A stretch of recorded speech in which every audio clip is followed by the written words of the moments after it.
Hi friends, welcome to my channel. Karthika Deepam serial upcoming ఎపిసోడ్లో ఏం చేరబోతుందో ఈరోజు మా వీడియో చూసి క్లియర్గా తెలుసుకునేద్దాం. దానికంటే ముందు ఫస్ట్ టైం కనుక మా ఛానల్ చూస్తున్నట్లయితే మా ఛానల్ సబ్స్క్రైబ్ చేసుకోండి. అలానే పక్కన ఉన్న గంట సింబల్ కూడా క్లిక్ చేసేయండి.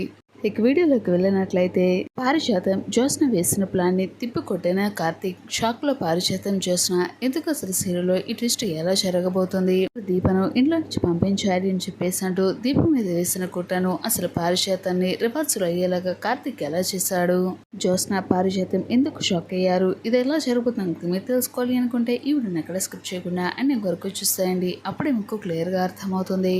అలానే మా వీడియోని ఇప్పటివరకు కనుక లైక్ చేయనట్లేదు వెంటనే ఒక లైక్ చేసేయండి. సరేనండి, సీరియల్ ఏం జరగబోతే చూస్తే తెలుసుకుందాం. ఇక మొత్తం మీద ఈరోజు కార్తీక దీపం సీరియల్లో ఏం జరిగిందో కనుక చూసుకుంటే జ్యోత్స్న అయితే శివనారాయణ దగ్గరకు వచ్చి బావ గురించి ఆలోచిస్తున్నావా తాత అని చెప్పేసాడు. శివనారాయణ అడుగుతుంది, అగ్రిమెంట్ క్యాన్సిల్ చేయాలి లేకపోతే డబ్బు నగలు అడగాలి, కానీ నేను ఖాళీ చెక్ ఇస్తే ఆ చెక్ తీసుకొని వచ్చి నీకు ఇవ్వడం ఏంటి, దాని మీద కోట్లు రాసుకొని కార్లు బంగ్లాలు కొనుక్కోవచ్చు కదా, అలాంటిది నేను సెకండ్ హ్యాండ్ ఇచ్చిన స్కూటీ ఎందుకు తీసుకున్నాడా అని కార్తీక్ ఆలోచిస్తున్నా అని చెప్పేసాడు. శివనారాయణ కార్తీక్ పట్ల పాజిటివ్ గా తన ఆలోచన అభిప్రాయాన్ని చెప్పేసరికి జ్యోత్స్న ఒక్కసారిగా షాక్ అయిపోతుంది. ఎందుకంటే నిదానంగా తాతయ్య మళ్ళీ ఆ వైపు పాజిటివ్ గా ఆలోచించేలాగున్నాడు. భావను క్షమించేసి మళ్ళీ వాళ్ళందరూ కనుక కలిసిపోతే నా పరిస్థితి ఏంటని చెప్పేసి అంటూ జ్యోత్స్న అయితే చాలా కంగారు పడుతుంది.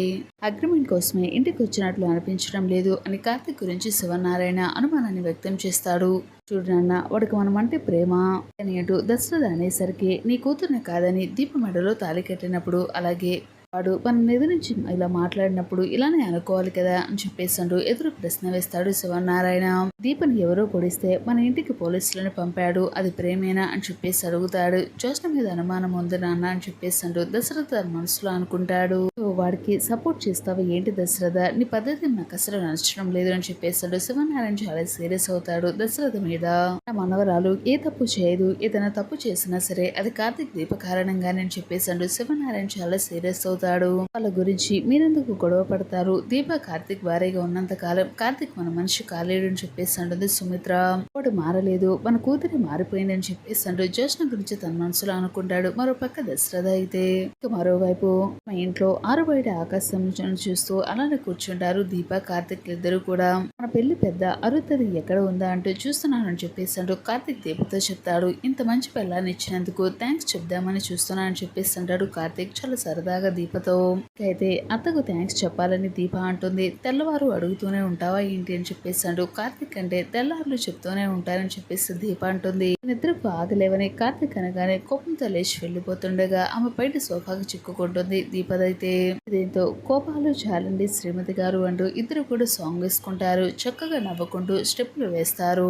బావ మర్దలు అన్నాక ఆ మాత్రం సరసాలు సరదాలు లేకపోతే ఎలా అని చెప్పేసాడు కార్తీక్. ఏదో చెప్పబోతూ ఉంటే దీప నిద్రస్తుంది అని చెప్పేసి అంటుంది. మరోవైపు గొడవలను తీరిపోయాక తిరుపతి వెళ్దామని చెప్పేసి అల్లుడు గారు అంటూ కాశీతో కావేరి చెప్తుండగా శ్రీధర్ అయితే వస్తాడు. అసలు ఈ గొడవలు ఇప్పట్లో తేలవని చెప్పేసి అంటాడు. అన్నయ్య గురించి జాగ్రత్తగా మాట్లాడండి అని స్వప్న అంటే కూతురు మీద కోప్పడతాడు శ్రీధర్. స్వప్నం ఏమనొద్దని కాశీ అంటే నువ్వు నా కూతురికి మొగుడువో లేకపోతే నాకు మొగుడువో అర్థం కావడం లేదని చెప్పేసి చాలా మండి పెడతాడు శ్రీధర్. అయితే పారు అతే ఫోన్ చేశారని శ్రీధర్ అంటాడు. సెకండ్ హాఫ్ ఏం జరిగిందో నేను చెప్తాను. తాతయ్య ఇచ్చిన చెక్ ను జ్యోత్స్నకి ఇచ్చాడు కార్తీక్. ఆవిడేమో రూపాయి రాసిందంట, ఎప్పటికీ ఇలానే ఉండిపోతారంటూ శ్రీధర్ వెళ్ళిపోతాడు. అక్క బావ ఆదర్శంగా నిలిచిపోతారు. వాళ్ళని అర్థం చేసుకోవాలి అంటే మన మనుషులు కావాలి అని చెప్పేసాడు. కార్తీక్ దీప గురించి చెప్తాడు కాశీ.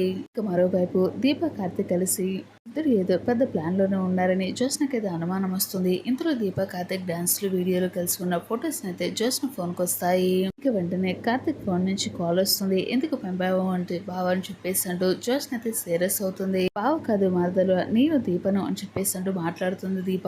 ఆ వీడియోలు ఎలా ఉన్నాయో చెప్పమంటూ దీప అంటుంది. జ్యోత్స్న అయితే చాలా సీరియస్ అవుతుంది. నీకు చాలా ఎక్కువైనట్లుగా ఉంది అని చెప్పేసి అంటుంది. నువ్వే మాకు తేడాగా కనిపిస్తున్నావు, ముందులోనే అన్ని సెట్ అవుతాయి, ముందుందా నీకు ముసల పండగ అని చెప్పేసి అంటూ దీప అయితే జ్యోత్స్నను రెచ్చగొట్టే విధంగా చాలా సీరియస్ గా మాట్లాడుతుంది.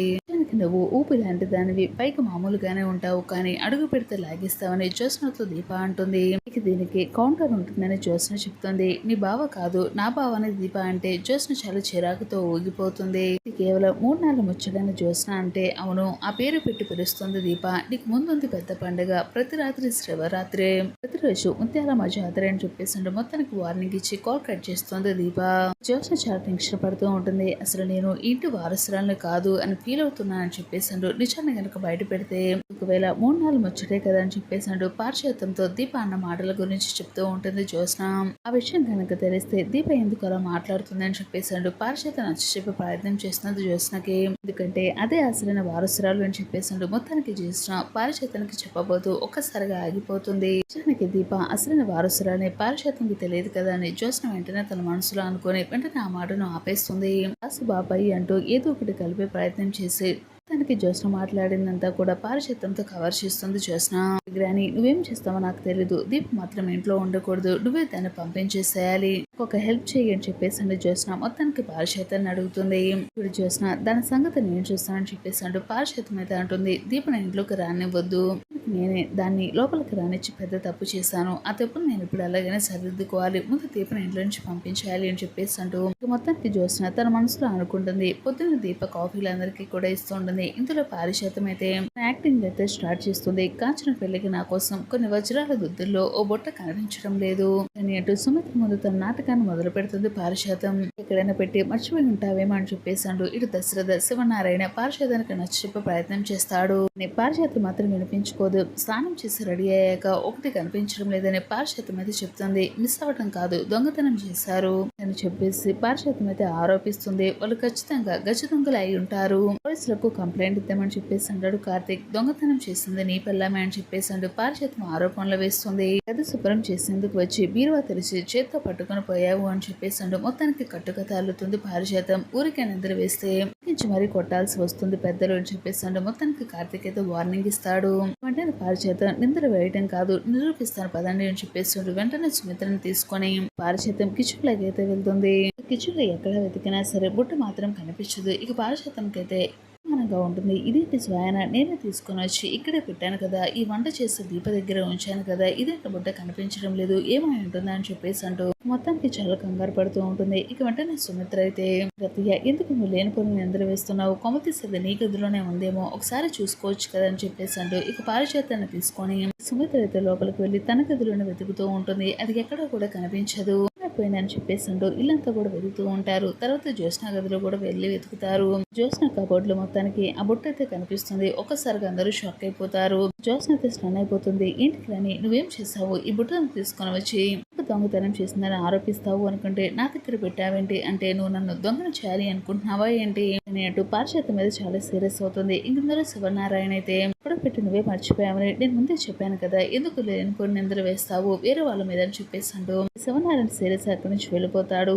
ఇందులో కార్తీక్ అయితే అక్కడికి వస్తాడు. ఏంటి పారు కేవలం బుట్ట పోయిందని ఈ నిందను నా భార్య మీద దొంగతనం నిందన మోపి ఇంట్లో నుంచి పంపించాలి అని చాలా పెద్ద ప్లాన్ వేసినట్లున్నావు, అసలు ఇది దొంగతనం చేయడం నేను చూశాను, వాళ్ళంటే ఒకసారి ఇది చూడని చెప్పేసాడు. పారిచేతమే స్వయంగా ఆ బుట్టను తీసుకొని వచ్చి దీపం దగ్గర పెట్టడం ఇదంతా కూడా కార్తీక్ వీడియో తీసి పారిచేతానికి అయితే చూపిస్తాడు. ఆ వీడియో చూసిన పారిచేతం ఒక్కసారిగా స్టన్ అయిపోతుంది. వీడు పారు ఈ వీడియో కనుక నేను ఒకసారి వెళ్ళి తాతయ్యకి చూపించాను అంటే నీ పరిస్థితి ఏమవుతుందో ఒకసారి ఆలోచించుకో, సారి ఇంట్లో ఉండవు అవుట్ హౌస్ లో ఉంటావు, అర్థమైందా, మనం ఒకటే వాళ్ళం కదా, కూడా మాలాంటి పరిస్థితి వస్తుంది, ఇంకోసారి ఇలాంటి చిన్న చిన్న నిందలు గనక అంటే చిల్లర పనులు నా మీద వేసి నా భార్యను నిందించాలి అనుకుంటే మాత్రం ఏం చేస్తానో నాకే తెలియదు అని చెప్పేసి మొత్తానికి వార్నింగ్ ఇస్తాడు కార్తీక్ అయితే.